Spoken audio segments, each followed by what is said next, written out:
That was a way to put pressure on them to stay in school and to stay out of trouble.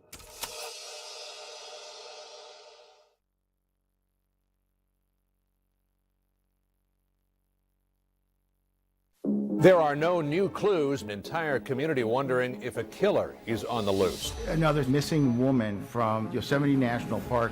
Had a knife in my back pocket. He said, I cut her head off. Wow. I put her in the trunk of the car, and then I torched the vehicle.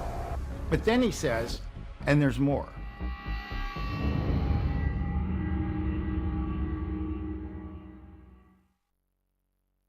The wicked wind of the west is flying in on Friday. I'll show you where the biggest gusts will be and when snowflakes join this precipitation party. Live from downtown Marquette, it's your 19 News.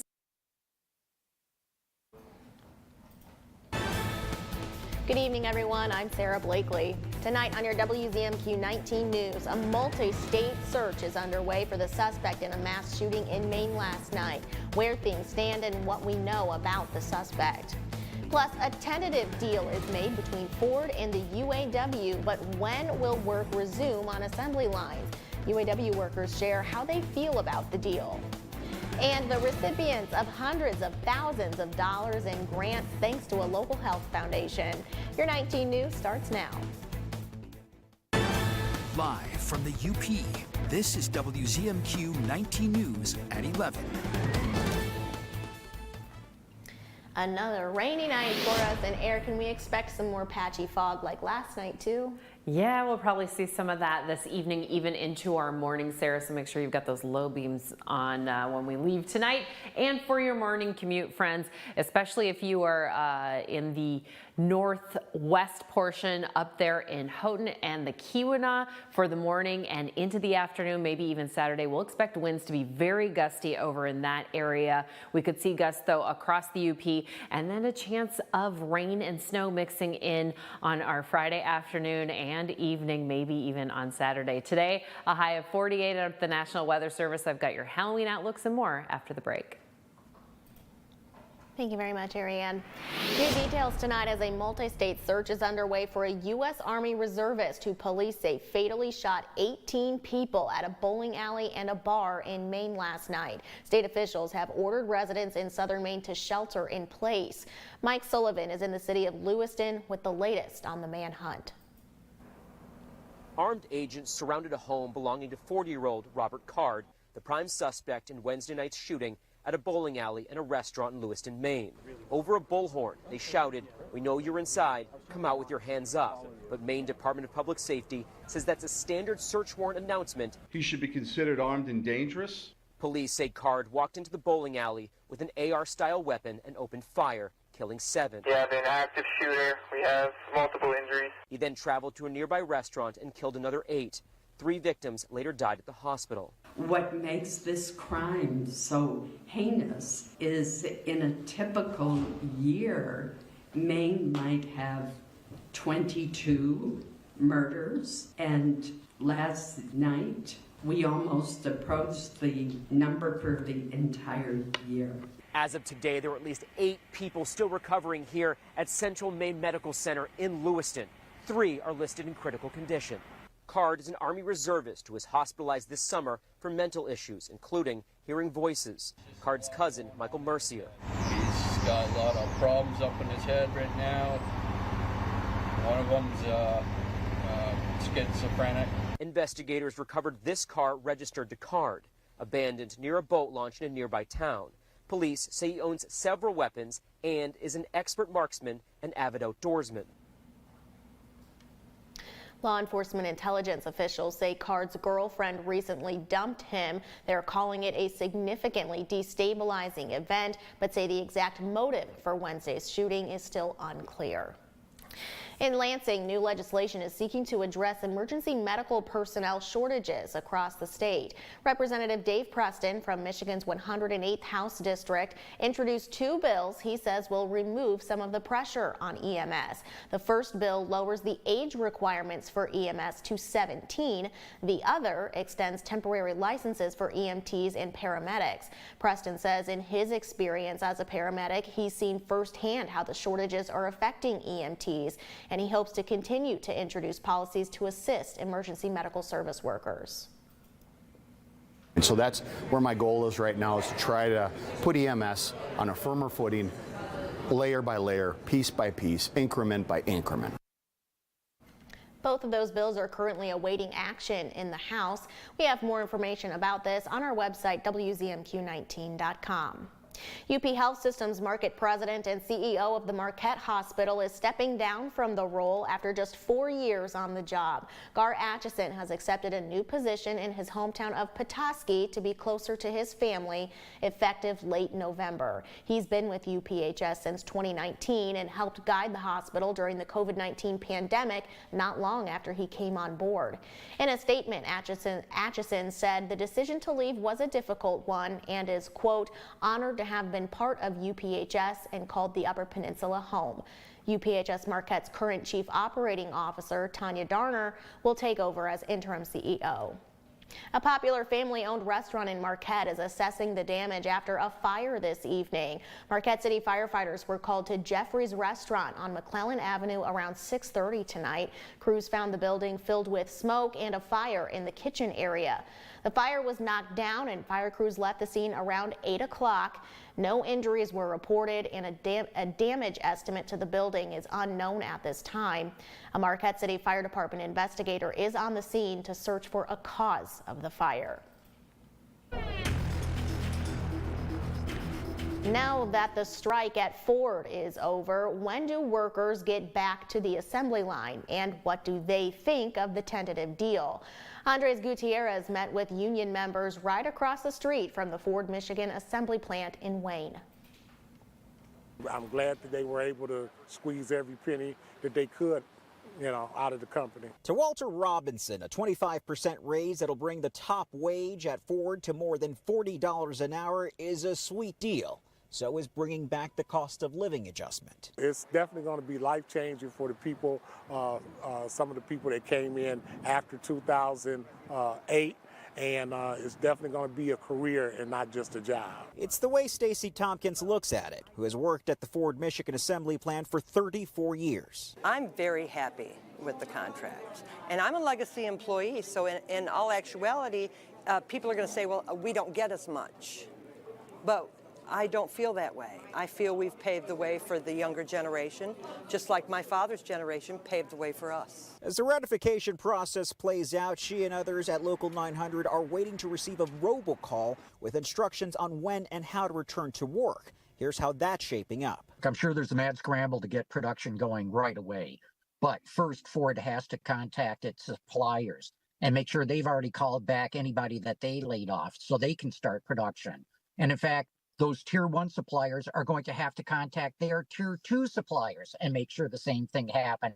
And the Tier 2s contact the Tier 3s.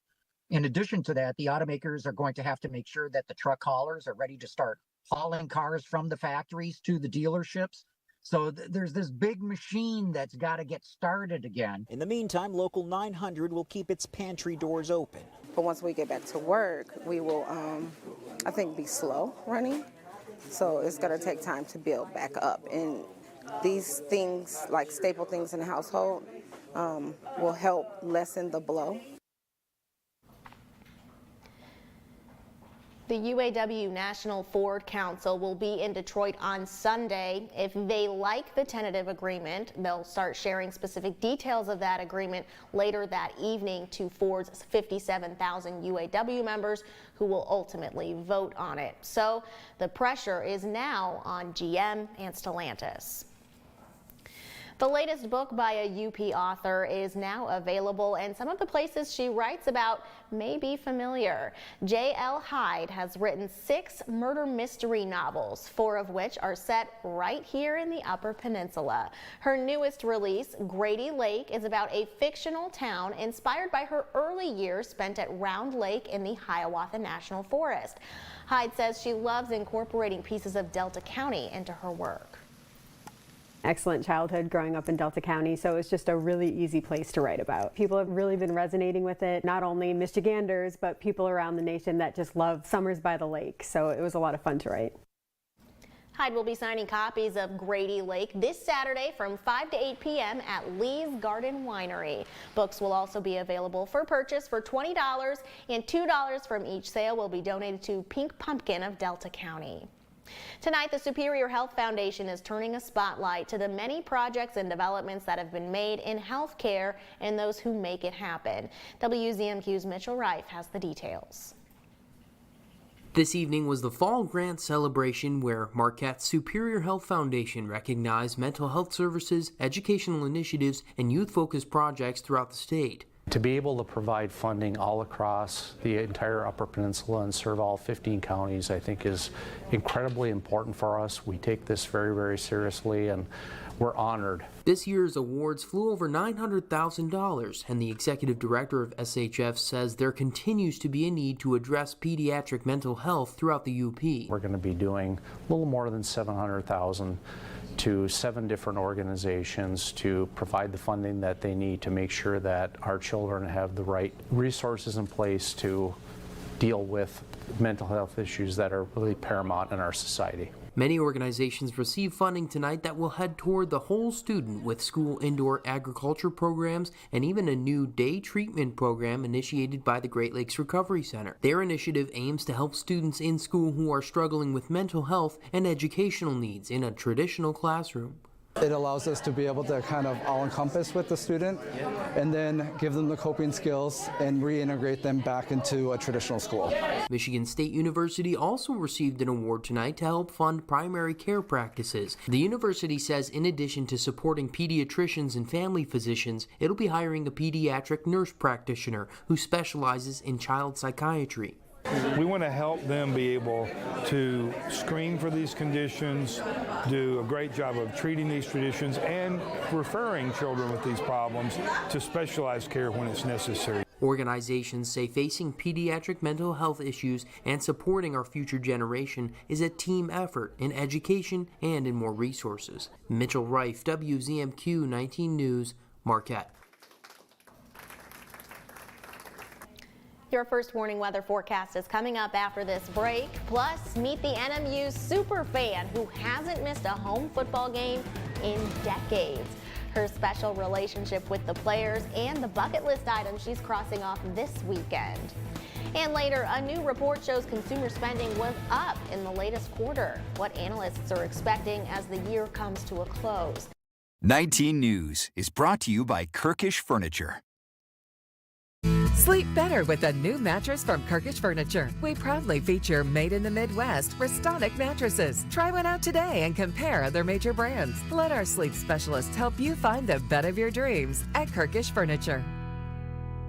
Would you like to save money on your healthcare costs? Do you receive Medicare? If so, there is a free program provided by UPCAP, Superior Alliance for Independent Living, and the Upper Peninsula Aging and Disability Resource Center that may be able to help. They are simply here to guide you through the Medicare process and to help you get the Medicare benefits you are entitled to receive. Their trained professionals are ready to help you save money on healthcare. If you have Medicare, simply dial 211 for assistance.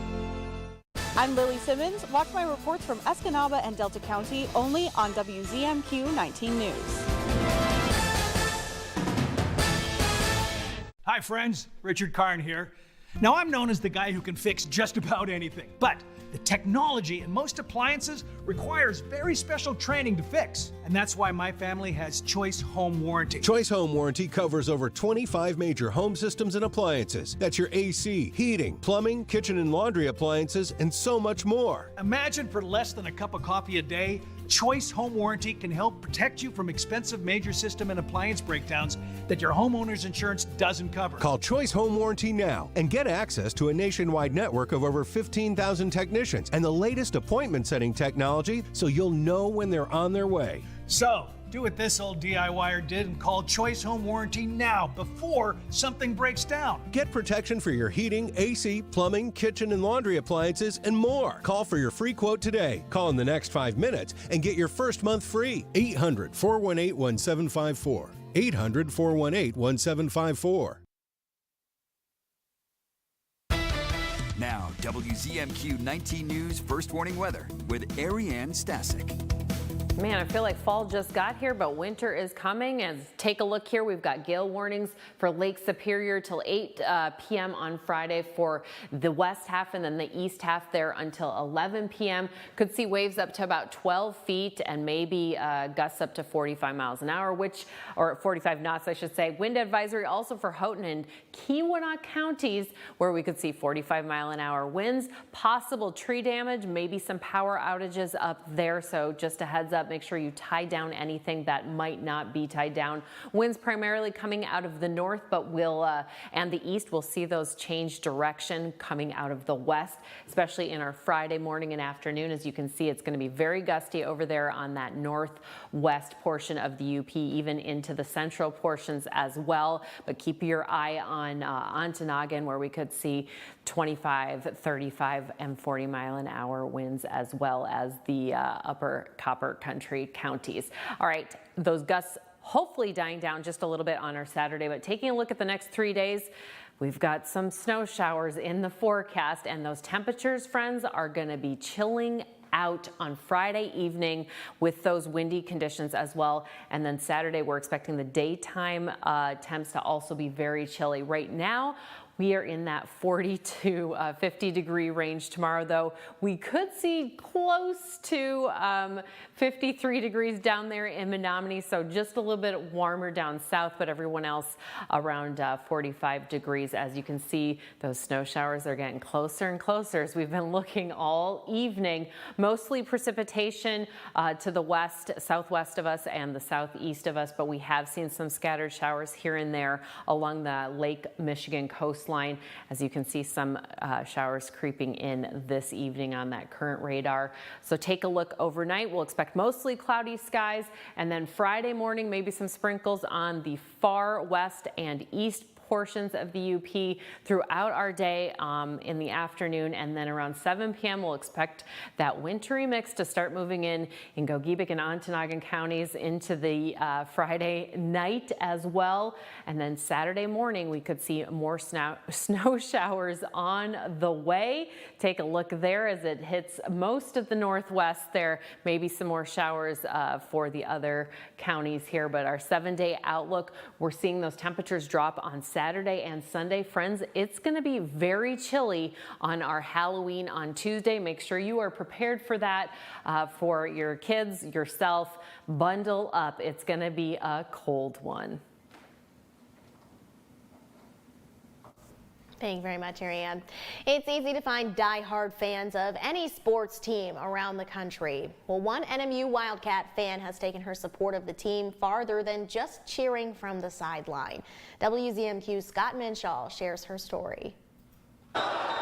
Since 1999, NMU has played over 100 home football games. Kathy Andel has been in the same spot rooting for the Wildcats at every single one. I've not missed a home football game in all that time. Andel became a Wildcat fan to support her son, who at the time was a student assistant for the team. She says watching the games was a fun thing to look forward to, but the more games she attended, the more attached she became to the players. You know, they're away from home, and when I was in the Army, I was sent to Germany, and I know what it's like to be away from home and family and friends, and we just started doing things together and just formed a bond, and so now they call me their American grandma. Over the last 2 decades, Andel has hosted athletes for dinner, holidays, and even makes sure international players are getting in their prayers. One time she asked me, oh, do you want to come to church one time? I said, yeah, of course. So from that day, I came every Saturday, every Sunday to church with her. It's clear to see the love Andel has for the athletes. This is one of our international students from Ireland. And the love they have for her. This is the American grandma.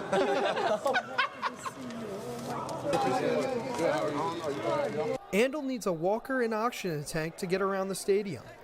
But no matter what it takes, Andel says she will continue to come to games and support the green and gold as long as she can. When I die, they can bring my casket here and put me there. Scott Minshaw. He's from Italy. WZMQ 19 News, Marquette. Oh my gosh. Handa will be crossing an item off her bucket list this Saturday when she performs with the NMU Marching Band on the field. She will take the field for the national anthem right before the Wildcats face off against Wayne State. Kickoff for the game is set for 1 p.m. at the Superior Dome. And Iron Mountain Boutique celebrated its grand opening today. Echo Boutique relocated from the corner of Iron Mountain Street and Hewitt Street and is now open in its new location off Stevenson Avenue. The store carries gently used women's, men's, and children's apparel. The boutique has things marked down for the next few days in honor of the grand opening. The store will begin accepting consignment items starting on Tuesday. Earlier this year, some economists were predicting a possible recession, but since then, the economy has done the exact opposite. Michael George tells us why. Whether it's a meal at a restaurant, a big-ticket concert, or a new car, Americans are more willing to buy. Consumer spending drives the economy, and that's reflected in a new report showing the gross domestic product jumped 4.9% during the third quarter this summer, way up from the first two quarters. Part of the reason is an increase in luxury spending. The travel company Black Tomato curates high-end vacations that can cost anywhere from $10,000 to six figures. We had our best sales year last year historically, but we've already sort of beat those numbers this year, and the desire for travel is just booming. The spending spree happened despite inflation and high interest rates. But now there are signs the red-hot economy could be cooling down. I think the expectations are for a much slower growth rate in the fourth quarter. CBS News business analyst Jill Schlesinger says growth is expected to return to a more normal level of around 2%. Although we are seeing consumers still spend on certain things, there is a pullback afoot. Part of that pullback, the nearly 30 million people with federal student loans who now have to resume payments, reducing their spending power. We've got student loans restarting. We have people who are paying more for their car loans. We have people who have adjustable rates on their credit card bills. Higher interest rates could also lead to less spending. The Federal Reserve meets again next week and will decide if another rate hike is needed to help cool the economy. Still ahead tonight, how students at a New York school are focusing on mental health through a new club that helps them talk through their feelings with their peers. What does searching for a Medicare plan feel like? It's kind of confusing. It's so complicated. We get tons of mail, tons of calls. It's annoying. eHealth is a less stressful way to find health insurance. To prove it, we found people looking for a new Medicare plan, and we monitored everyone's stress. Your mission today is to find a Medicare Advantage plan that fits you. Half did it by searching the usual way. On this side, you get to use everything on the whole internet, except you can't use eHealth. The other half did it by matching with eHealth. The people on this side, you guys all get to use eHealth.com. You can even call eHealth. On your mark, get set, go find a Medicare match. And you can find your Medicare match. Give us a call or visit eHealth.com. Now let's talk about why you'd want to call eHealth. Maybe it feels like you paid too much for too little. Maybe your current plan is changing, or your needs are changing. Either way, now is the time of year you can do something about it. Compare plans that cover your doctors, your prescriptions, your pharmacy, and your budget. Compare your current plan to newer plans and compare them side by side, because eHealth carries plans from the nation's top insurance companies. The same plans at the same price as them. They pay us to help you find a match.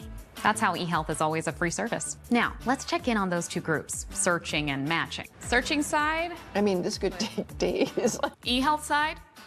This is great. This is really slick. For people searching the usual way, stress levels stayed high. For those using eHealth, stress went down. It gives you the opportunity to compare side by side. Of the top three, I found two that were better than the ones I got. It's looking like they could possibly save me quite a bit of money. Compare all-in-one plans, all in one place. eHealth. Call 1-800-428-0126 to compare Medicare plans in your area or visit eHealth.com. eHealth, your Medicare matchmaker. You're watching the award-winning WZMQ 19 News, live and local with Sarah Blakely. Now that the U.S. House is back in order with a new speaker, it doesn't guarantee smooth sailing ahead. They could face some challenges sooner rather than later, like passing spending bills by mid-November. So the question is on the Hill, can this new and relatively unknown speaker help get the job done without issue?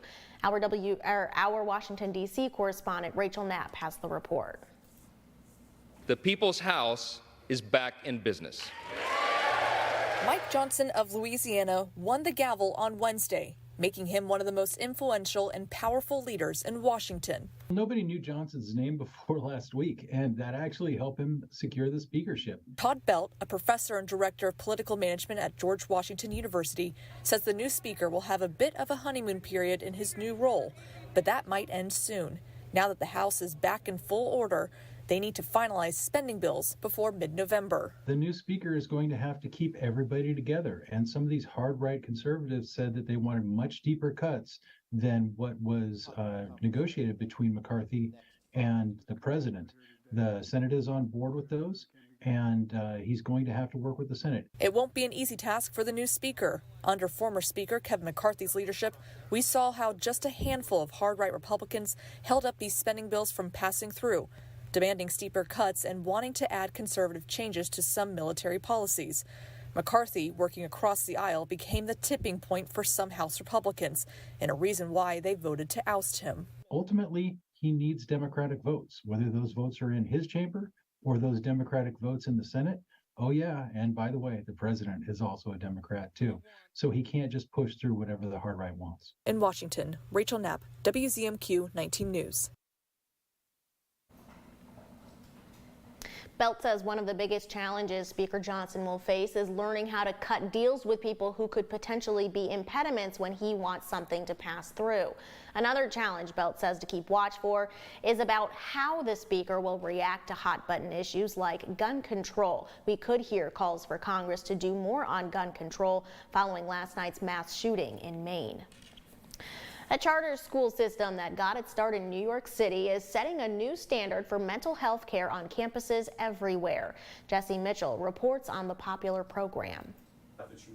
When you look at social media. Club president Signoble Johansson has seen the change in himself and his peers who came out of the pandemic and came together to form Success Academy's Mental Health Club in 2021. It just felt so enjoyable and intellectual and safe. The Academy offers a variety of advantages these students otherwise wouldn't have. From kindergarten, they're admitted through a random lottery and they finish high school with a 100% college acceptance rate. Success Academy now operates 53 schools, serving more than 20,000 students from low-income neighborhoods around the city. I tried to wake up, but you can't, you just stuck there. Each location has its own social and emotional learning specialist and is designed with well-being in mind. People are starting to realize and identify their emotions and take charge and trying to fix whatever it is that they're trying to fix in their lives. Success students also have access to a platform that has professional mental health help available 24/7. You will. If I'm having,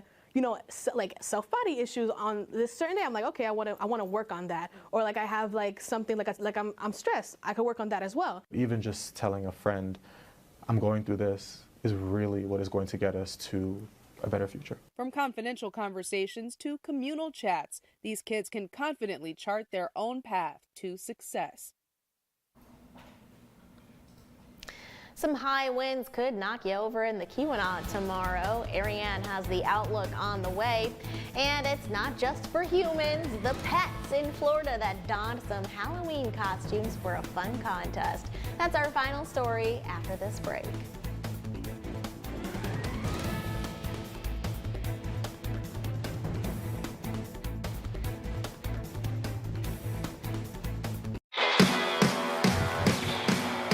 Show with Stephen Colbert.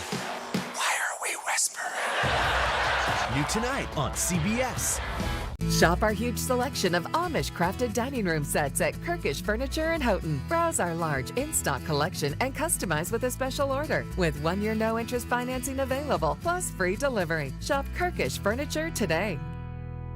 So let's talk about the weather. What are the important things when you are creating your forecasts every night? Okay, first and foremost, I want to make sure I'm giving the most accurate, current, up-to-date information. So I'm always checking for any weather alerts that have been issued, how it's going to impact the UP overall. And then we've got a lot of Upers that travel, like going down to Green Bay for the day, no big deal, and back up, you know? So having those travel conditions for that and letting them know what they can expect along that route or maybe across the bridge and back and forth. So making sure everybody's safe and secure. Sarah, you've not only anchored the news, you're also an executive producer. So what are some of your favorite memorable moments? I think some of the best moments of the year as an anchor and a producer is really just seeing how our reporter skills have developed and just how they've become even more passionate about the UP and telling the stories of the UP and cultivating that passion for the Upper Peninsula. Another thrilling week to play football. The NFL on CBS. Catch all the action this week on WZMQ 19. Another Sunday doubleheader as Jacksonville takes on Pittsburgh at 1, followed by Cincinnati at San Francisco at 4:25. See you this Sunday for the NFL on WZMQ 19, home of the 2024 Super Bowl. Escanaba reporter Lily Simmons on WZMQ 19 News. Sarah mentioned that we are expecting some wind tomorrow. Even Lake Superior is going to be a little bit windy till about 8 or 11 in the evening, depending on which side you're on. And then as well as Houghton and Keweenaw counties, we could see gusts on the land here up to 45 miles an hour. Make sure you've got stuff secured, and those windy conditions could even carry us into Saturday as well. Temperatures right now in that 40-degree range, and actually our highs tomorrow will be closer in the 50s before we drop on down. Make sure you send your student with an umbrella, as we've got chances of showers there in the morning and even in the afternoon. And then taking a look, Manistee, US 2 drive-in theater on Saturday. We've got very chilly temperatures, chances of rain and snow showers, so make sure you're ready for that. And yes, we are getting closer to my prediction there, right, Sarah? Yes, we are closer to that. We've already established that I lost a long time ago. Finally tonight, dogs in colorful costumes were out in full force together with their owners at Key West's Fantasy Fest Pet Masquerade yesterday. The canines donned costumes of unicorns, sailors, even rock musicians. Actually, many of the duos paid tribute to the musician Jimmy Buffett, who passed away early last month and who was widely regarded as a local legend on the island. The event was part of the annual 10-day Fantasy Fest, full of costumed events. This year, the festival marked the Florida Keys bicentennial, and events are set to culminate next Saturday when 60,000 people are expected to line the streets for the parade. Your pets don't like, they don't like the costumes, do they? They're okay with it. I'm just losing it because some of those were... Yes, they are going all out for these costumes. Do your dogs like costumes? No. I'm lucky that they keep their collars on. I like humor. The Late Show with Stephen Colbert. Why are we whispering? New tonight on CBS. Pictionary. Jump rope. Jump rope is correct. 1, 2, 3. Every weekday. Weekdays at 9 on WZMQ CBS. Need to get from point A to point B quickly, efficiently?